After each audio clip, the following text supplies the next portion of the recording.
Oh, it's Monday. I hit the button too late. Oh, I hit the button late. I didn't hit the button good enough. I had to hit it again. What's going on with the button? The button's not working today. What up, everybody? What's going on? I hit the button like 4 or 5 times, and it was like on some kind of weird new Monday delay. I think it's a Monday delay. I'm like, to hit the button over there to go to the next scene so we can stop playing the intro music. Can we do? Oh, hit the button. Oh, I hit the button. Mic check. Mic check. Is Monday out there? How you doing? Monday. What's up? Monday. What's up? Okay. Hey. Before we get going into today's topic of the day, a little weekend recap. I, right here, this guy right here, this fella right here, have received my second dose of the Moderna vaccination as of yesterday or the day before or whatever. The day before yesterday. Yeah. Not Sunday, Saturday. Today's Monday, so that would make it Saturday, right? Yeah. I got my second dose of the vaccine, and yesterday I was hella tired. Today I'm just kind of a little sore and a little, whatever. From my progression, I have a crystal ball. Let me get the crystal ball here. It says that I'm going to be fine tomorrow, I think. From my progression, I would imagine I'll be doing fine tomorrow. My arm is a little bit sore, but whatever. It's just a little bit sore. It's like having a bruise. No big deal. But yesterday, man, I was just exhausted yesterday. I was like, hey, guy, can I take a nap? And then I was like, hey, guy, let me go over there. Let me try to install thing. I'm going to go put a thing in with carry some bricks. And I was like, man, I was dying yesterday. I felt like I had run a marathon or something without running the marathon and was just straight up like tired McTired. You know what I mean? So it was really one of those things where I was tired McTired. And I didn't have any fever or anything weird like that, but otherwise good to go. But I was super tired yesterday. Today I'm just kind of like, man, feel like I went jogging a bunch on Saturday or something. Like yesterday it felt like I just ran a marathon. Today it feels like I ran a marathon a couple days ago, sort of deal, right? If you've ever done that before, that's sort of how I feel. I was like super tired, worn out, that kind of stuff, but the first shot of the vaccine was way worse. I got like a crazy reaction to the first. The second one was like, yeah, I'm tired and stuff. I'm like, oh, okay. So who knows? To those of you out there that are not getting vaccinated, don't ever talk to me ever again. Just go away. How about that? Tough love. Tough love for the people that refuse to get vaccinated. Just go away. Just go somewhere else. Go talk to some other people. Just don't come. Just don't. Just don't bother me. I don't have time. I don't have time for you. Sorry. And if that makes you change your mind and go get vaccinated, cool. But yeah. But realistically, it's just get it done. Get it done. Did you guys like how last year went? Did you like how last year went? No? Then go get vaccinated so we don't have to continue going this way. Yeah. Elephanto King Superb has a question here real quick. I want to I want to answer real quick before we get into kind of today's topic. He says, serious question, how do you keep motivated in the aquarium hobby when it gets boring? Do I have tips? I have tips. I don't know that if anybody would really like them, though. My biggest tip for me personally, how I stay not bored, I order new plants. Most people in the aquarium hobby order new fish. I think ordering new fish, random, out of the blue, just because you're bored, is terribly irresponsible. It's terribly just a bad idea. You have a living critter that's flying in an airplane headed your direction, and maybe you didn't research it because you just wanted to try something out because you're bored. Don't do that. But what I do is I order a new plant that I haven't dealt with before, and typically I can research which of my aquariums it will do well in by the time it lands in my house, right? And worst case scenario, I've killed a plant and spent a couple of dollars. And let's be real, even the vegans don't care if you kill plants, right? So, humanitarian issues aside, what is it planticide? Herbicide? It might be herbicide or something like that. There might be a weird name for killing plants. I think it's herbicide. Maybe there's a different name for it. Planticide? I don't know. Either way, that's my first thing. Second thing would be to Re-Scape your aquarium. Big pain in the butt. Take everything out of it. Clean the glass with a scrubby McScrubberton. Put all new substrate, all new rocks, all new plants, all new wood. Just come up with a whole new design. Or get yourself a sandbox, which I have a sandbox that came out completely stupid, so I'm actually remaking it so that I can do the step-by-step video, because it came out completely stupid because I skipped a bunch of steps in making the video, which means I have to go back and add those middle parts in. So I'm basically going to make this, I guess this is version 4.0, but it'll be the first one that you guys have seen me make in a video. which I'll wholeheartedly admit is kind of dumb. Having made thousands of YouTube videos, I feel like it's kind of stupid that I never made a sandbox video, but a sandbox is super helpful to do some rescaping without having to break down a whole tank and do all that kind of stuff.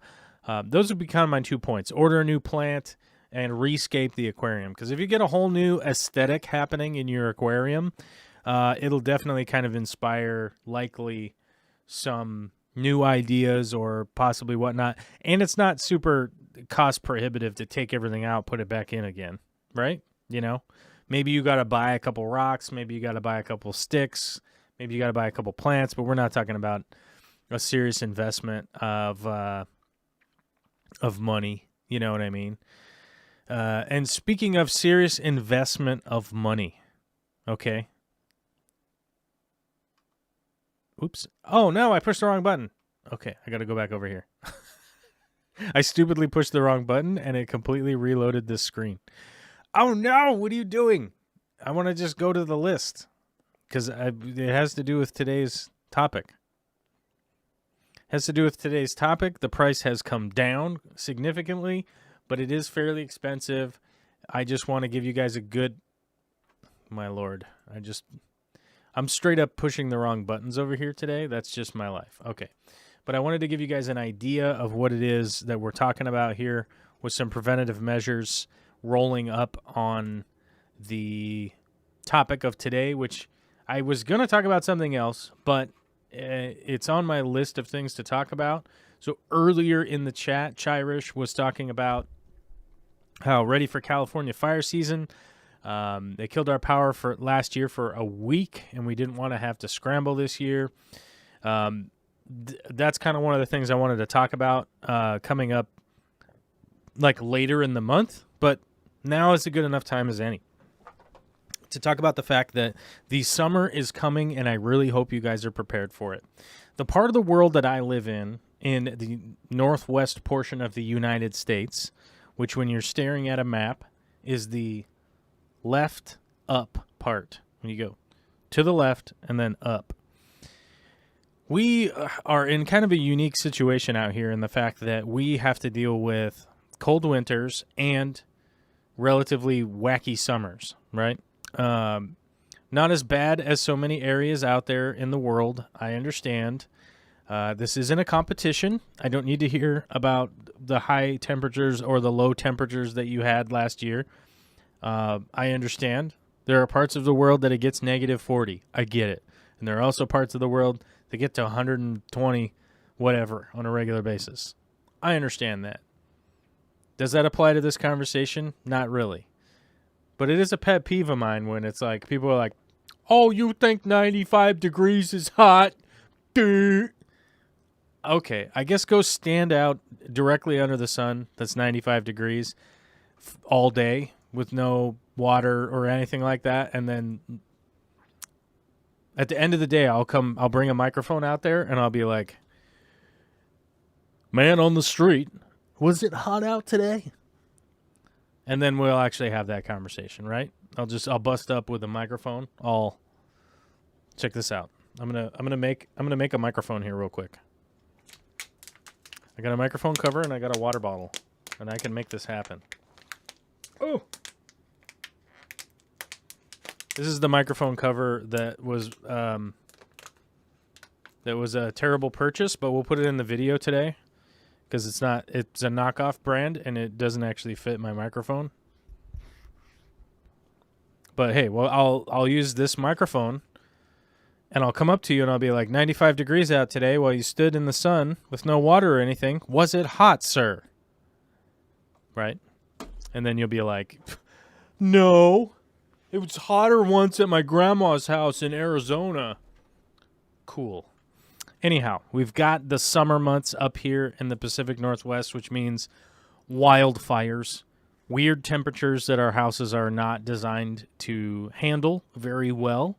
I will tell you, when it is 95 degrees outside in the Northwest, that means it's like 110 inside your house. Well, not most people's houses up in here. Up in here. We don't have air conditioners. People don't have that kind of stuff built into the houses up here. It's just not something that happens. When it's super duper duper duper duper cold up here, which it does happen sometimes, it gets down to like negative 10, and then there's some kind of moisture cold front that blows in, and it gets freaking ice all over everything, and all the power lines fall down, and it's bonkers, and you're out of power for a week because the trucks can't drive out there, and they can't figure out where the break in the line is, and then they connected it back up, and then a transformer blew up down the way. You know what I'm saying. You deal with power outages, and you're going to have cold temperatures, blah, blah, blah. But up here, we're going to be dealing with hot temperatures, wildfires. This is going to be a big deal that we're going to be dealing with this year. We dealt with it last year, and we're going to be dealing with it for a long, long time. Wildfires blow through. They burn down in an area that has the high-tension power lines. Something happens. The high-tension line comes down. Bada boom, bada bing. Next thing you know, you're out of power for 4 days, and it's 90 degrees outside, which means it's going to be wicked hot. You're going to have no power on in your fish room or your house or wherever your fish are at. And boom, what are you going to do? What are you going to do? And there are a lot of battery packs out there. There are a lot of solar things out there. This happens. The one that I posted in the chat there, obviously, it's like $1,700. It's a lot of money. This is the only one that I can say testimonially, like I've seen it actually work. It's easy to set up. Any dummy McDum-dum can run this. It has solar panels. Bobbity-bop, bobbity-bop, bobbity-bop. You know what I'm saying? Like, this is the only one. There are many other kinds. There are many other companies that make stuff, but I just haven't interacted with those ones. So this isn't like a pure testimonial. I just shared that out so that you guys could have something to look at and understand what I'm talking about. You got enough plugs, you got a solar panel, you got a battery built into it, you've got all the stuff that you need, generally speaking, to run some air pumps and a circulation pump. That's really all you need to be worried about. That's really the only thing that you need to be worried about as far as the power outages go during the summertime. You want to oxygenate the water, and you want to have some water moving around. I personally am never really concerned about lights being out for 2 days, 3 days, 4 days, something like that. That's realistically not going to be that big of a deal. And as a testimony to that, have you ever shipped your plants? There's no light inside the box. You know what I'm saying? If it takes 3 days to get there, the plants recover just fine. Not a problem. So my big concern is making sure that the water is oxygenated for the fish, the shrimp, everybody that's in there.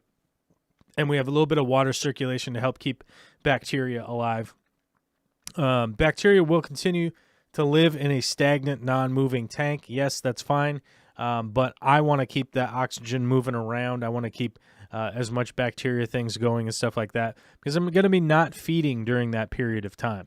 When the power goes out like that, I will stop feeding on the average fish. I will not be that worried about it because I don't want to build up waste when there's no end in sight. But one of the things that I can do if need be is water changes. Even if the power is out where I live, I still have city water that's actually run off of essentially a water tower. It's not coming from, I don't have well water here, so I'm not worried about running the pump. But with this battery backup that I put in the chat there, you'd be able to run your well pump for a certain amount of time so that you could go through and do some water changes if you needed to when the power went out like that. So that'd be the three things that I would focus on: is a pump for circulation, your air pump to make sure that you can oxygenate, and if you can, do some water changes. Why not? The power's out. You're not really doing anything. It's not a whole lot of emails you got to reply to or any of that kind of stuff. So you might as well start doing some of your water changes and get those done while the power's out like that. And the added benefit, like where I live, if my fish room happened to be getting super warm because I don't have any method to condition the air, aka bring the temperature down or maintain it at a certain temperature that I want, doing some water changes will generally bring the water temperature down so I can kind of maintain and keep things where I want them to be. If it happens to be the summer months with the power outage, you're kind of battling that opposite side of not getting too hot in a space that generally is not going to be passively conditioned via the envelope of the building. You know what I'm saying? So insulation, all that kind of stuff, it is going to come into play a bit, but when it's just sitting there, it's not a whole lot that it's going to be able to keep, because it's hard to compete with the sun, especially when it's the middle of summertime and the ambient temperature outside is much higher. It has a tendency to bring a building up. It's like when you, if you've ever been to Las Vegas, it's a good example. When you're in Las Vegas, sun goes down, it's still super hot. It's still super hot out hours after the sun goes down. Because all the buildings there have absorbed so much temperature, they're just radiating that heat back out. To a much lesser degree, the same thing is going to be happening in your neck of the woods. So, yeah. VB23 was asking earlier about fish food recommendation for flakes. We got an answer from Aquarium Co-op. The extreme krill are his favorite flake of choice. There's like a million different kinds of flake food out there. Obviously, the Extreme brand, Aquarium Co-op, carries that, so I could definitely recommend going ahead to grab some of that. And as far as I know, Extreme is like a small company with close quality control and all that kind of stuff, so I would definitely trust that. I currently use like Sarah. I use... Actually, I have like some Fluval flakes. I have the biggest thing that I can recommend to anybody out there as far as flake food and stuff like that goes is definitely consider. I would definitely consider the variety is going to be the biggest key. I don't think that there's one type of flake food out there to really like rule them all from my personal experience. But my personal experience says a variety of foods is going to be the best thing that you can do for any fish, any shrimp, any snail. Doesn't not matter what critter it is. Human beings. You want to eat a variety of foods also. So as far as like the flake food and the prepackaged food conversation goes, I definitely stay in the realm of, as long as you're feeding a good variety of stuff, you're generally going to be fine. And that's generally what I recommend people to do. Get those foods set up. Have them set up in a way that you're rotating them so that you can rotate through maybe 3 different types of flake food, maybe 4, whatever. It just depends on your personal preference. But that's kind of one of those things. Like if you had Extreme and Sarah, right, or whatever, you could just swap between the 2. And maybe someday there's another brand you want to try and you could have 3 and just swap around to the 3. That's going to be kind of the best thing. The best recommendation I can say is check your food type that you're feeding against the species of fish that you're trying to feed. If it's a fish that requires a lot of greenery, make sure that you're feeding some kind of spirulina, that kind of stuff. Maybe you're adding in some zucchini and some spinach and things of that nature along with your flake food. If it's a protein type fish, make sure you're feeding some kind of protein stuff. My favorite food is rapashi, which is not a flake food. That's a gel type food that you make. You get it dry and it's like making Jell-O. And just make little cubes of that. Boom, boom, boom. Super easy. They have like a billion different kinds. But rapashi is basically my favorite food. If I had a favorite food to like really put my finger on and say, what is, if somebody had a gun and for whatever reason they were like pointing it at me and wanted to know what my favorite fish food was, which is bizarre. That would never really happen, right? I would have to say rapashi is probably at the top of my list, really, I think realistically. Oh my God, guys, 14 likes. We don't have enough likes. That's not good. And Brian P was saying to like poke the like button with your fingers. And I just noticed that. And it's like, that's abysmal. 14 likes. What are we going to do with 14 likes when we go to the YouTube robots and we're like, hey, I want to buy a sandwich. And they're like, how many likes do you have? Do you have enough likes to buy a sandwich? And I'll be like, come on, robot. Let's be cool here. Let's be cool here, bro. And then the robot will remind me that we're not related in any fashion because they're a robot. Gross, right? We got a $5 super chat from the Fish Tank Barn. Says, I had the same thing. Literally slept all day the day after my shot. Yeah, the second shot gave me the exhaustion. The second shot gave me the, hey, I'm super tired now. And speaking of super chat, let's talk sponsorship for a minute. You could spin over to https //www.patreon.com/JOEL_C. Or just click the link in the thing at the bottom, the bottom thing, you click the link at the bottom there, and it'll take you to our Patreon page or whatever. You know what I mean? You know what I'm talking about. Button clicking? Yeah. For as little as $1 a month, you get access to our Discord chat, which is 24 hours a day shenanigans. You also get early access to our Minecraft server. You get a pat on the back by somebody you admire. Not me, but somebody that you admire will pat you on the back. They'll congratulate you for being a patron. Patreon? I don't know. Whatever the hell it is. But let's update the number. We went past the first of the month and things just went completely sideways. We were about to hit 187 so we could reference some old rap tunes from the 90s. But something happened on the first of the month and a bunch of people's credit cards expired and we went down to 177. But I got some good news. YouTube membership is up. Thank you very much to Mary Page Flynn. What's up, Mary Page, for becoming a member again. We're now up to 85 members. We're still short of our 1,000 goal. Guys, we're like way short of our 1,000 goal for our YouTube members. And it sounds rude to put the 1,000 goal out there, but like, what the hell? You know, why would we put the wrong goal out there? If we were going to be doing that, we'd be doing something completely different. We're not going to do that.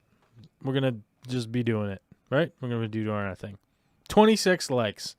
Still not enough for a YouTube sandwich. Okay. Jamie Oliver is here. Repashy is Soylent Green. Good stuff for sure.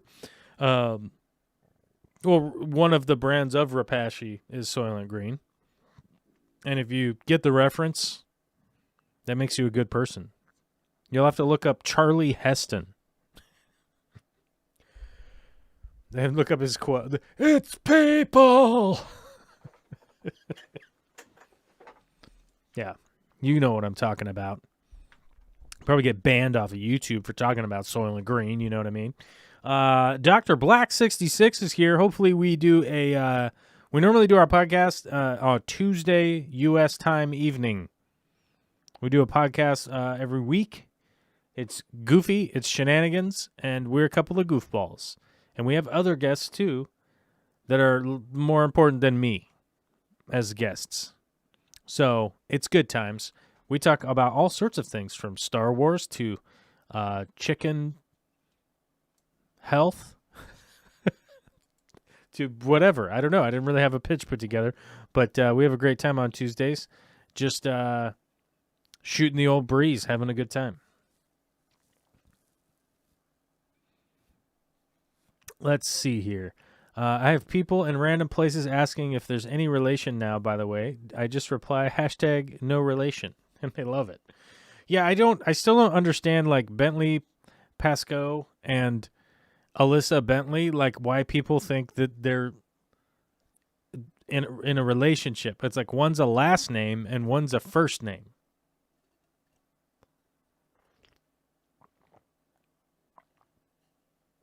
I still don't understand that.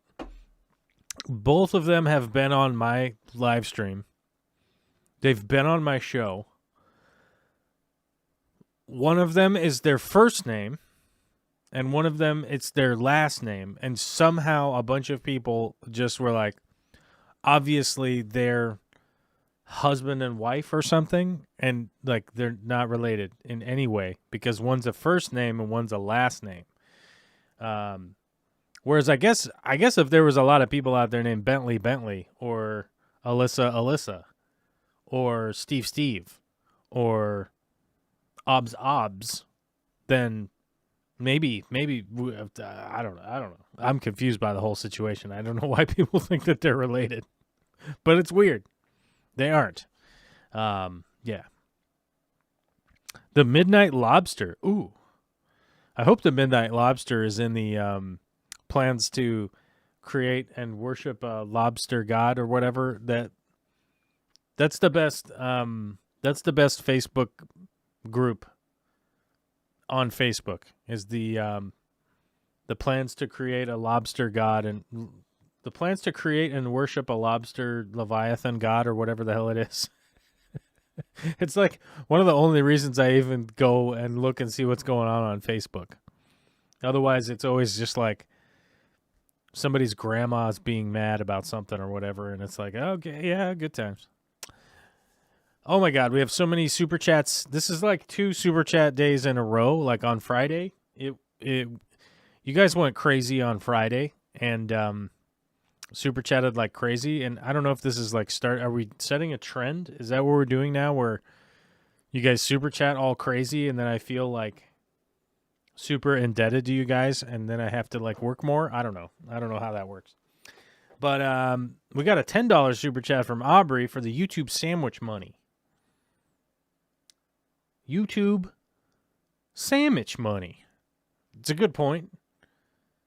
I think $10 gets us close to a YouTube sandwich. I don't know. To be honest with you, I don't know how much a YouTube sandwich costs, or if I would purchase one if it were available. Not sure. But I tried to buy one from the robots with likes, and they seemed to the robots on YouTube don't appreciate me. So that's all I'm saying. They just don't appreciate my whatever thing whatever my thing is. Who knows? Steve Bearteach with a $5 super chat says Rapashi is people, which it's not. It's good that it's not, but yeah, I'm telling you, if you if the reality is like if you've seen that movie with Charlie, what's his name? Charleston. What's his name? Like Charleston, I think. I think that's his full name, Charleston. Yeah, you would know. You would know that you would get it. You know what I mean. Big D Smoke with a $10 super chat with some cheese for that sandwich. Holy crap. $10 worth of cheese. I'm thinking at this point I would probably end up going for that government cheese because $10 worth of government cheese is incredibly helpful. Like you could use it as a doorstop. You could use it as a foundation adhesive. You can use it to make macaroni and cheese, but you have to put quotes around the cheese on either side. It's like macaroni and cheese, right? You got to put the quotes around it. The Home Depot has sent me 400 emails today. Jesus.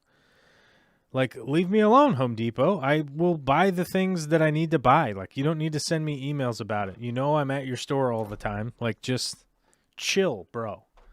Like, I don't get it. I don't get it with these companies, man. They're just carpet bombing. They're just carpet bombing emails nowadays. It's just like, I don't know. I guess it's free advertising. But I have to appreciate, like, I'm signed up for all the Aquarium co-op mailers, right? And they're so infrequent that I actually read them. You know what I mean? Like, they're at that frequency that I can deal with. Yeah. And I will say this, some other company got a hold of my phone number and they send me texts now. Like, they send me text messages like, hey, buddy, did you want to buy some plants? I'm like, what the hell? Like, get out of my text messages, you creep. It's a creepy move. I got to admit, it's a creep move to text me about buying stuff. That's just legit like a creep move, dude. Right? I think it's creepy.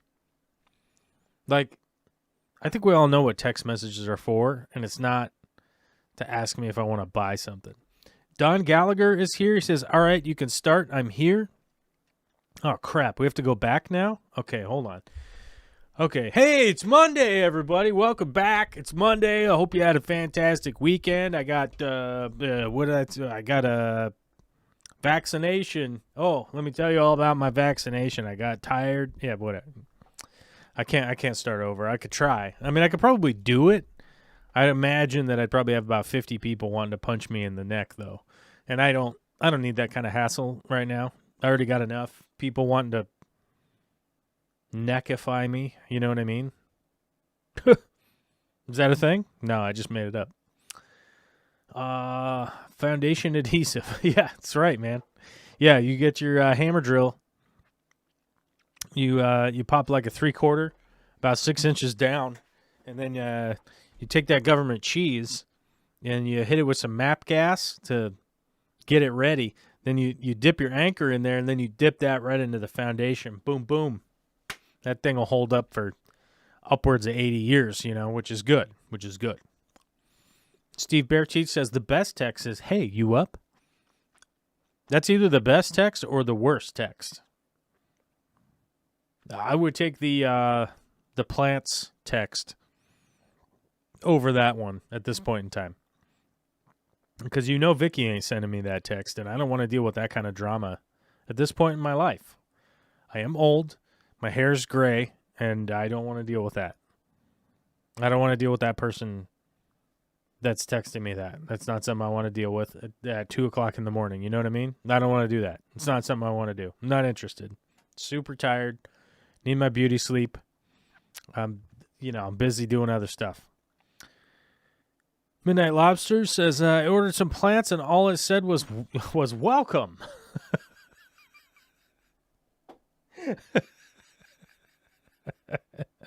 That's legit. Yeah. Recab Harris is here. What's up, Recab? Good to see you. Miss Baker. Good to see you.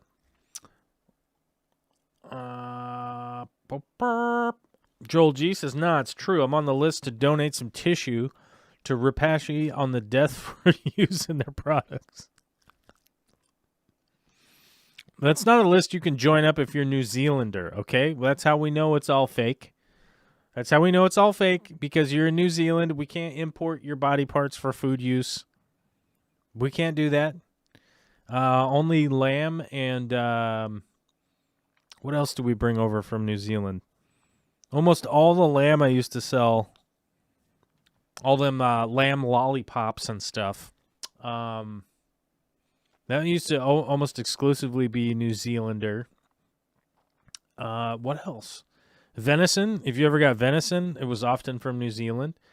And one of the Wagyu beef companies I used to buy beef from was actually from New Zealand. One was from Australia, and one was from Northern California. So, I mean, but I don't know. But I don't know about the humans as food products. I don't think we can get those over across the seas. Joel G, 3 a.m. ring ring. Can I interest you in buying some fireworks?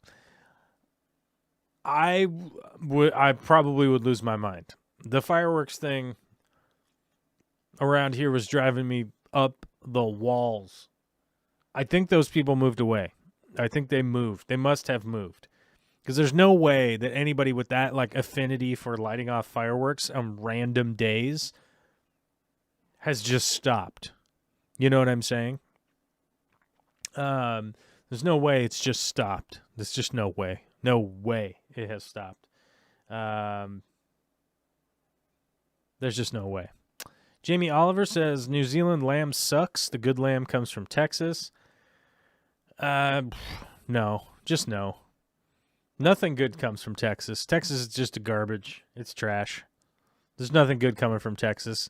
That's right. The 40 million people living in Texas, the only good thing coming from Texas are Mexicans. That's it. The Mexicans that moved to Texas, that's all. You want to trigger Texas? Do you want to trigger Texans? Tell them that. They'll all start freaking out and screaming and yelling in the air and losing their minds.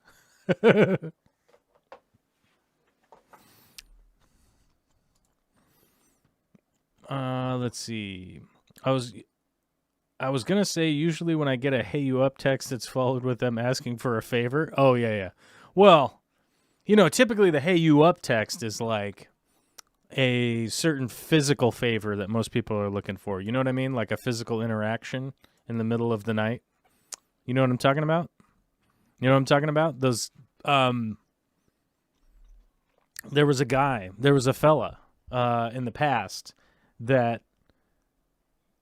There was a fella in the past by the name of what was his name?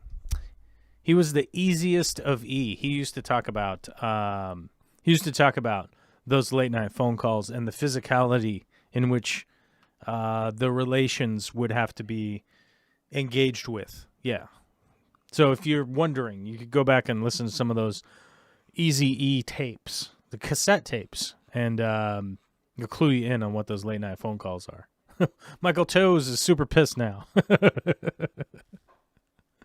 No, there's a lot of good stuff coming from Texas, mainly just because the landmass is so big that inadvertently you accidentally have some good stuff coming from Texas.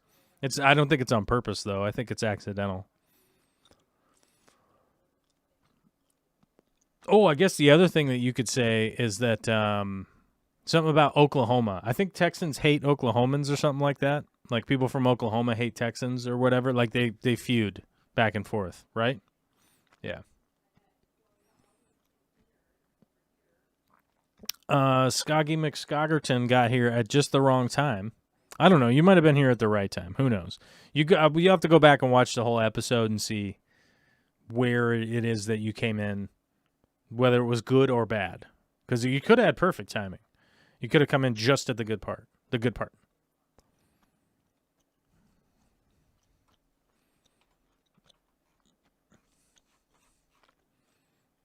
Okay, this is another one of those things where you guys give off like ancillary anecdotal evidence of a time that something happened to you specifically that's the exception to the rule, right?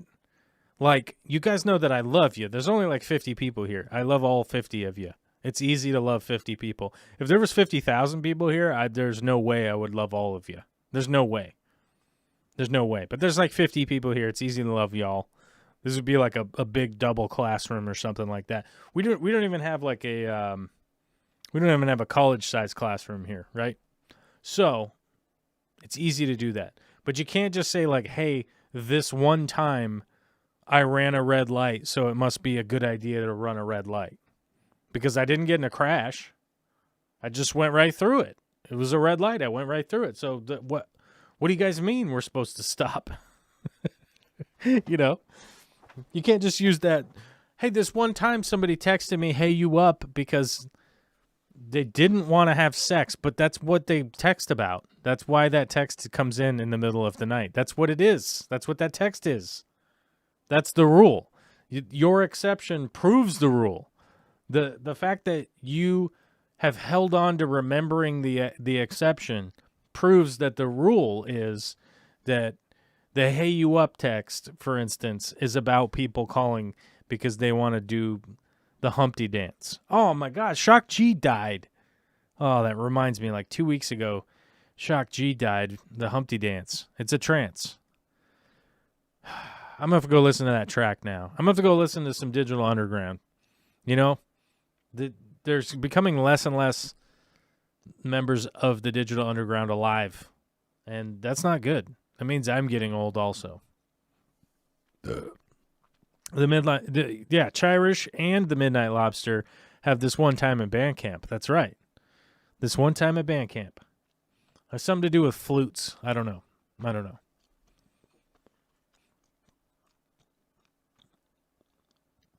Yeah, Big D Smoke says, yeah, those calls stopped coming in for me after 6 back surgeries. Yeah, understandable.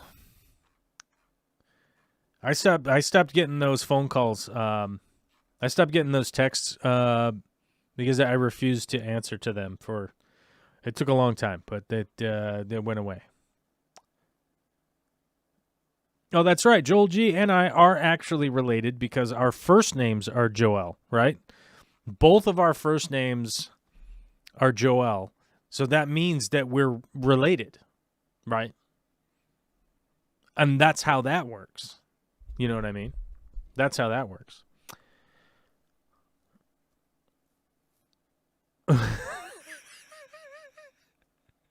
That's a great point. Fish Tank Barn says text at 2 a.m. or either the Humpty dance or someone died. Yes, but they don't. See, people don't do the hey you up at 2 a.m. if someone died. You know, if someone passed away and they're texting you at 2 o'clock in the morning, it better not be the hey you up, because, you know, if you call them back, you're expecting a Humpty dance, and then if they read you off somebody's obituary, somebody's in the wrong there. I don't know who's in the wrong there, but somebody is definitely in the wrong in that situation. If you're like, if somebody texts you, hey, you up at 2 o'clock in the morning, and you call them back and they just start reading the obituary to you, I mean, who's in the wrong there? I guess you'll have to decide on your own, but I think it's the person that was doing the texting, you know? That's how I feel about it. But, you know, what do I know? I'm just some guy doing an internet show about Lord knows what. We were talking about fish stuff, but then I think we kind of got done with the kind of topic of the day. I think preparedness is handled. The fish flakes was handled. What else did we have here? Let me look through. The vaccine talk was handled, according to me. VB said I need to get some Northfin pellets to crush and feed my platies for their krill content. I had a really bad experience with Northfin food. The 2 times that I've used Northfin food, I had a really bad experience with. Is that like the truth. It's the truth that I had a problem. Does that mean there's anything wrong with it?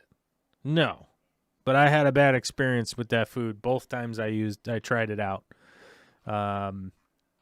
So can't personally recommend it. It's probably fine. It probably has something to do with me being dumb. Probably.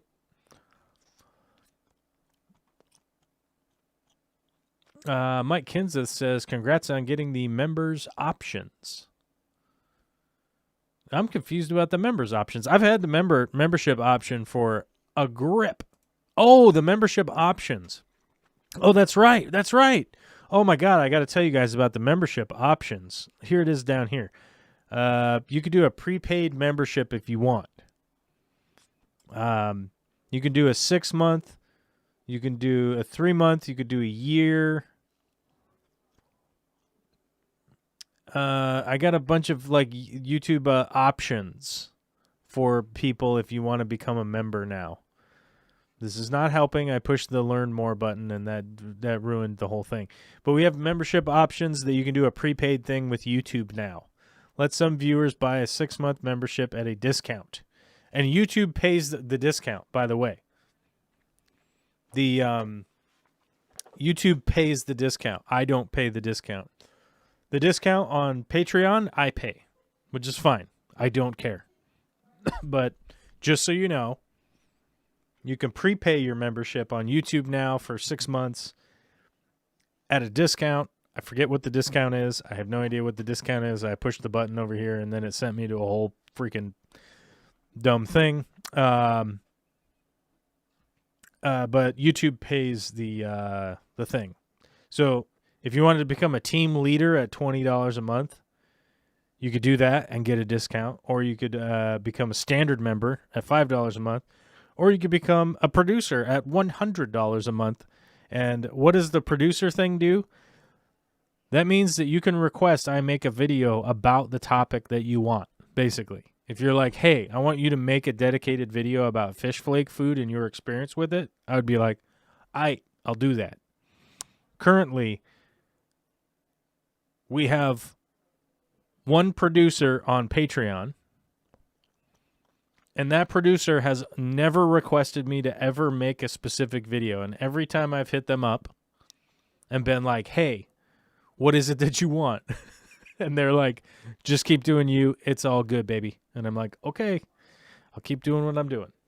I am ramping up to start back with some video production because this week I'm going to be wrapping up the 3 days a week working and hopefully going back to 2. I have the 2 weeks that I'll be here working on this home project here. And then after that, I should be back to 2 days a week, which means I'll have a whole day to dedicate to editing and stuff to get kind of back to a normal schedule here for a while.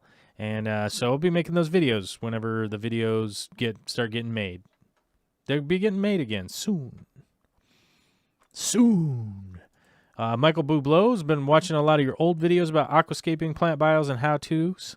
So thanks for that. Yeah, I'm going to get back to making more of those. I've got a bunch of stuff written out, outlines and things like that are, and a bunch of video that's already shot. I'm going to start putting them together.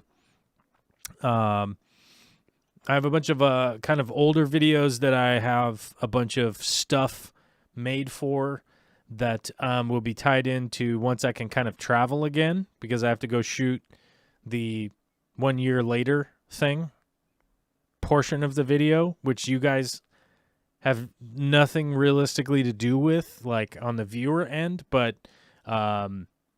the going back to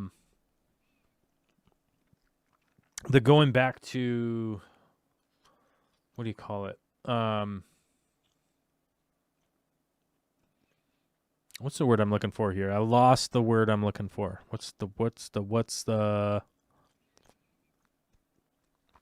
I was looking for? I lost the word I was looking for. There was a word in there.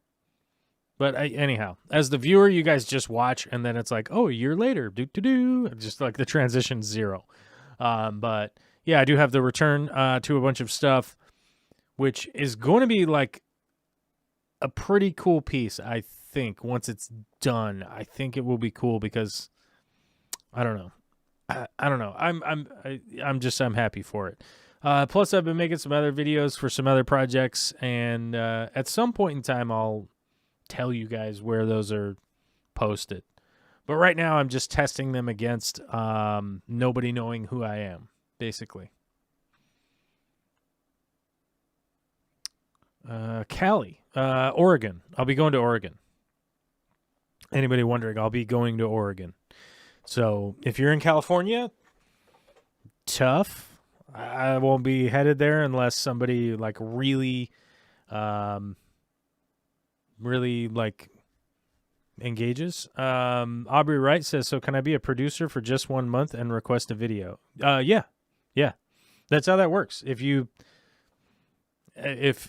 there's a posted benefit on there, you can request it. Yeah, that's how that works. Pretty much. There's a limited amount of slots that people could be a producer in. So that's why it's limited that way. But yeah. Mm-hmm. So the DC water pumps you like for the sumps run off a 24-volt wall adapter. I've been using the AEO solar pumps, but noticed you like those DC pumps for your sump. Yes, I like those DC pumps considerably better than every AC pump I've ever used. Like hands down, period, end of story, no ifs, ands, or buts about it. The DC that are converted off of AC, first of all, are way more efficient. They phenomenally more efficient. They work great. They ramp up instead of just kick on like stupid AC pumps do. They inherently already have a ramp up. Like, hey, now we're going to start pumping, and we're going to pump, and we're going to go all the way up until we reach our full potential. Whereas AC pumps kick on like a bat out of hell, and oftentimes ruin themselves doing it, which is just the stupidest thing I've ever heard of. It's like a real kick in the pants. I tell you, it's dumb, but that's what they do. The DC pumps that I'm using right now, currently, I can actually get. Hold on a second. Let's go through my orders here real quick because I can go like this. Pump. I can literally just search and go pump. Oh, where the hell did it go? Okay, maybe not so easy. Maybe not so easy because it's not pulling up correctly. What the hell was that? Like a ghost? I think there's a ghost down here, guys. Ghosties. Okay, all right. I should have underpromised. I should have underpromised because for whatever reason it didn't come up when I searched for it. Where the hell did it go? I guess this is gonna take a second. Well, where the hell's my stupid store? Because they got to be in my store. I have to have put them in there. There's just no way. My storefront, my Amazon storefront. It's not real. It's a fake storefront, but you guys can go to it and check it out. It's taking a second to load. Come on now. Load. Okay. That's not being helpful either. Okay. I don't understand. Load. Okay, so we are living in a material world, and I'm a material girl. Right? I don't know why this is not working. It's kind of pissing me off. Amazon is being a goofy goofball right at the moment. All right. Let's go over here. We'll click on this, and then I can find it in my email.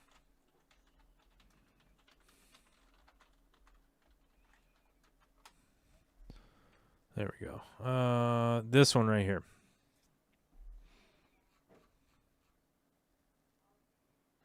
There it is. How stupid is that? Okay, I don't know why. It wasn't working.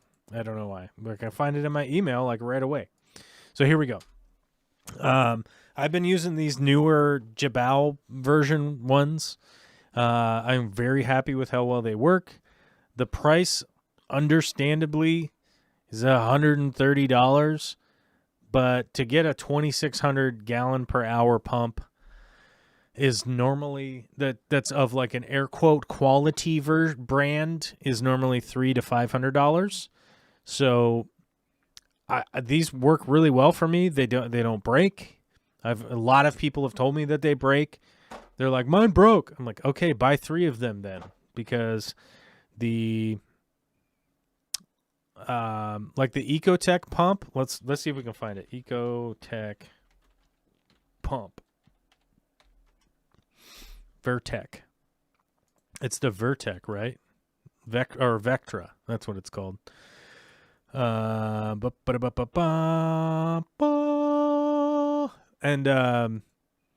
Jibao makes a sign pump. Oh, here we go. Here's the link that has all of them. There we go. Just buy these pumps right here. You'll be fine. You'll be fine. Honestly, you'll be totally fine. But the Ecotech pump, God, they don't even sell it on Amazon. They don't even sell it on Amazon, probably because they never sell any of the units. Well, here's a Reef Octopus, has a controllable DC pump. It's $284, and it only does 1,000 gallons versus the 2,600 gallons.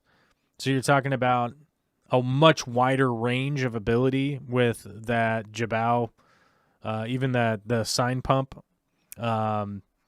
version that I linked in there. Let's see. So 10,000 liters.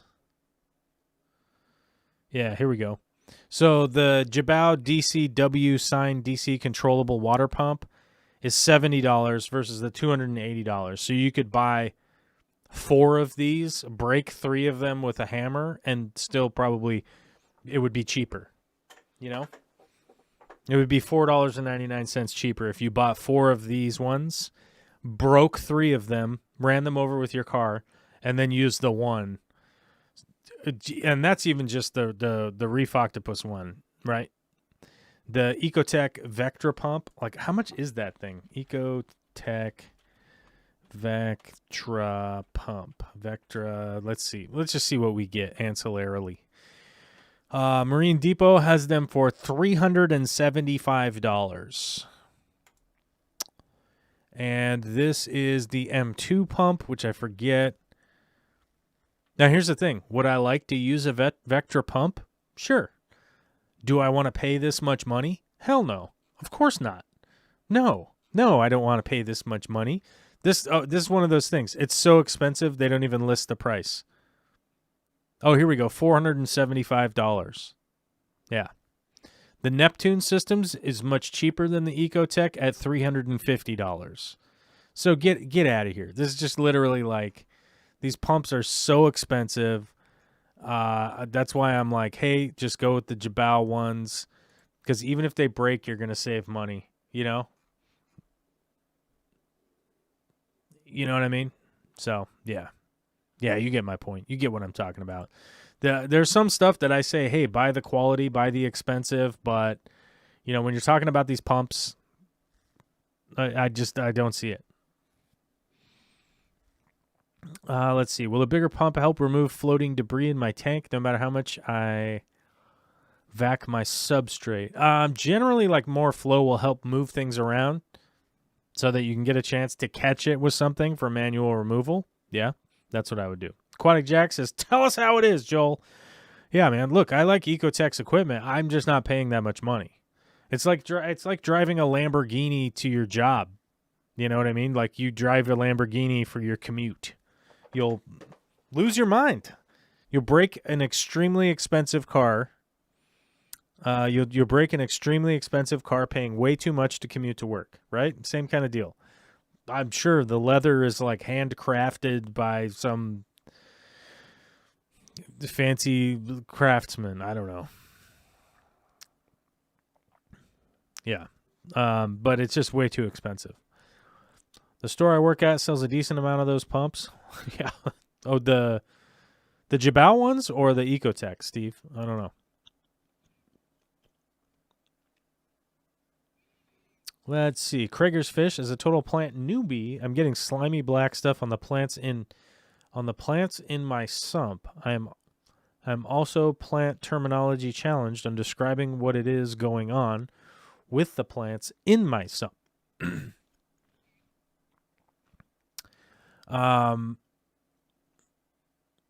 Black stuff. I mean, black stuff is can be all sorts of different kinds of things.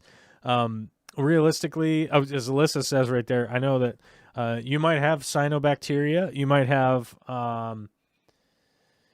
just like a real basic algae that just kind of like looks black. If it's all slimy and gross, it will rub right off with my thumb. Yeah, I think you probably have cyanobacteria, and you should typically look into treating that.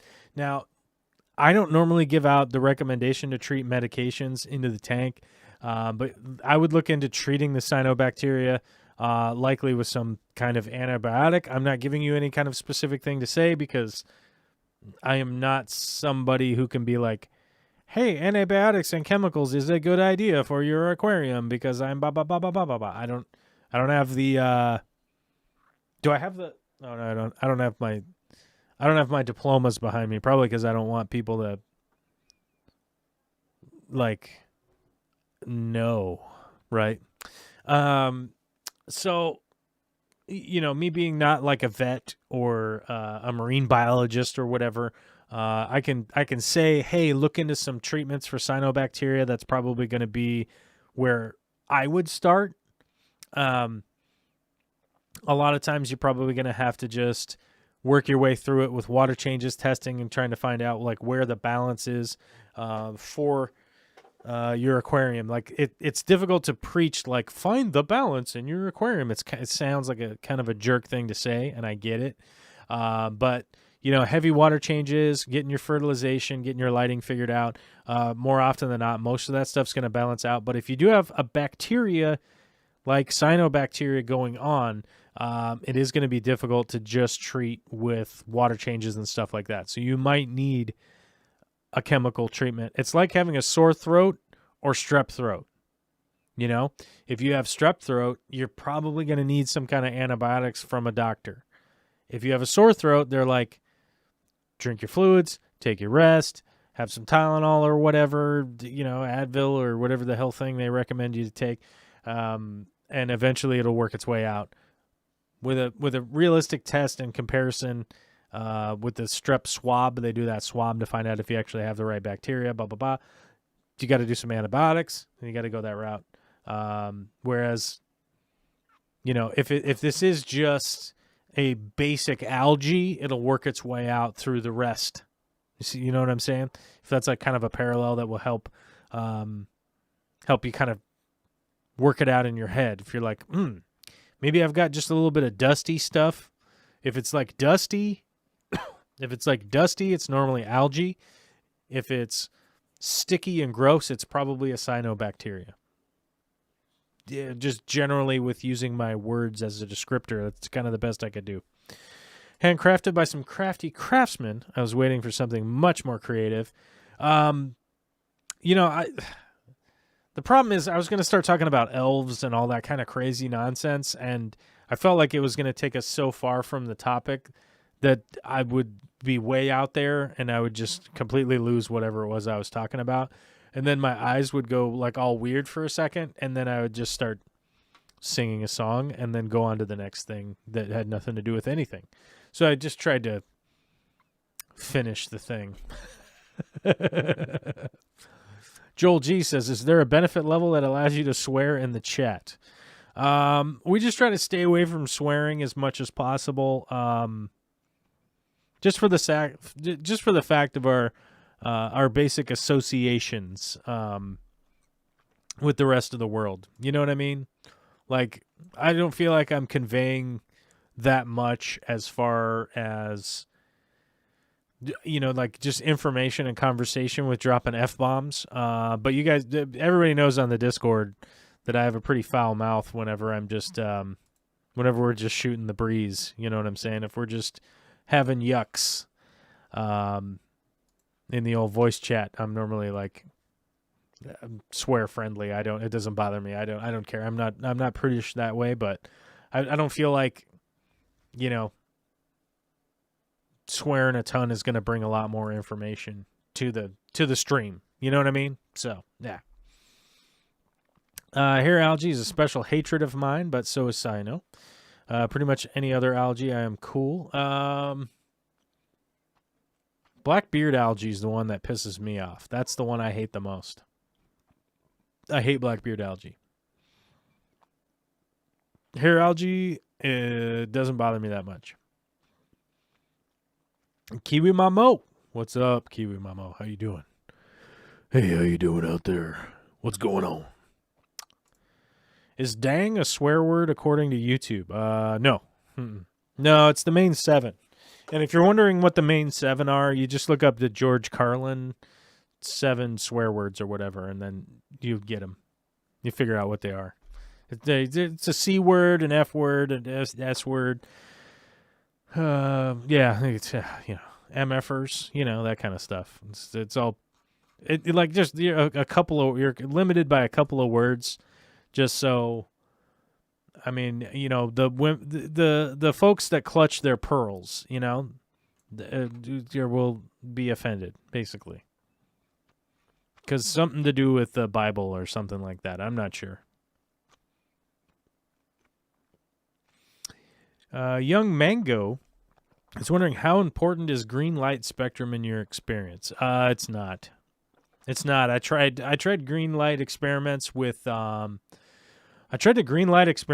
tons of fluorescent lighting in the past, and to little or no benefit, and mostly a waste. Very wasteful. Didn't help anything, that's for sure. So green light spectrum is more just a fill out for an aesthetic for the view. Realistically, it's just to kind of fill in the light spectrum for people looking in there or taking photos. It's basically where it comes into play. But to be brutally honest with you, I found that 10,000K is, you know, if you mix 6,500K and 10,000K together, that's the photo that you're looking for, realistically. So the green just really didn't do anything. It just really helps the human eye to view it better, is basically what it's for, but not really necessarily with LEDs these days. Whew. All right. I think we're doing good for today. Did we get any new members today? No. Did we get some super chats today? Yes. Did we get any new patronizers? Let me look. No. No new patronizers. Let's go to viewer activity over here. Why doesn't the viewer activity button work anymore? You open it up and it says no super chats or members yet. Which there were super chats. We got one from the Fish Tank Barn. We got one from Big D Smoke. Let's see what I have left in my chat. Aubrey, Steve Bearteach, our sponsors today. Today's sponsors. Today's show was brought to you by the Fish Tank Barn. It was also brought to you by Aubrey McAubreyton Wright, Steve McSteverton Bearteach, and Big D McDeason Smoke McDennis. Thanks for super chats, guys. I appreciate it very much. I hope everybody has a bitchin'. Can I say bitchin' still? Because that's not like directed at anybody. That's just an exclamation of awesomeness, right?